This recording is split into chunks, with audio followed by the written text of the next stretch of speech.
special masters, but it's the terminology of the court. It is a very bad term. Came in and created this environment of where all stakeholders could have a say, not just the black people, but all stakeholders. How difficult was it to deal with the police? Were they difficult, or were they okay to work with? Susan, Judge Dlott, did you have to in the beginning? Did you have to, put the gavel down and say, "Hey, you guys got to come with this"?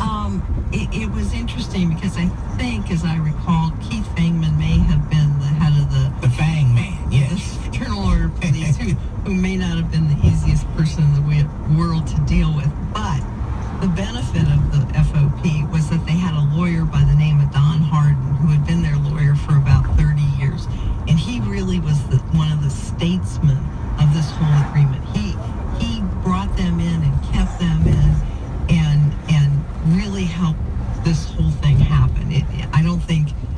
There were a lot of key people, but I think Don was especially key. I would agree. To making this happen and to bringing in the Fraternal Order of Police and making them understand that this was actually to their advantage, that there were a lot of things in this package that were going to help them do a better job.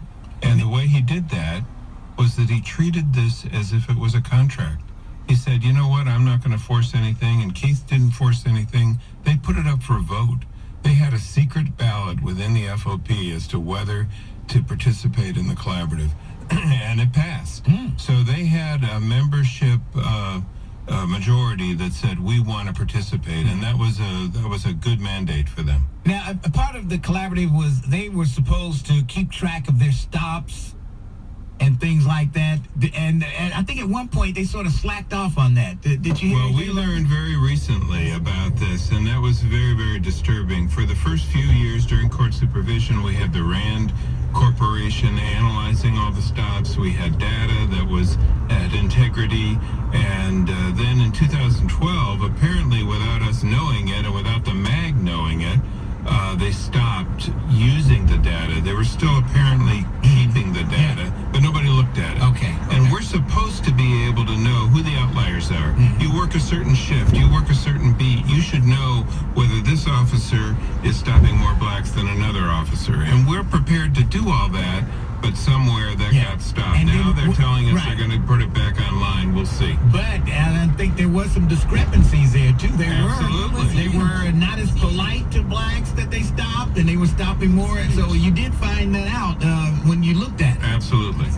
Wow. And that requires constant supervision. One of the things that we were doing back then, and I hope it's back in place, is having the supervisors audit the video. So that we have an integrated team of supervisors look at the quality of the contacts, so that contacts with black people and white people are comparable and black people aren't disrespected. Those are the types of things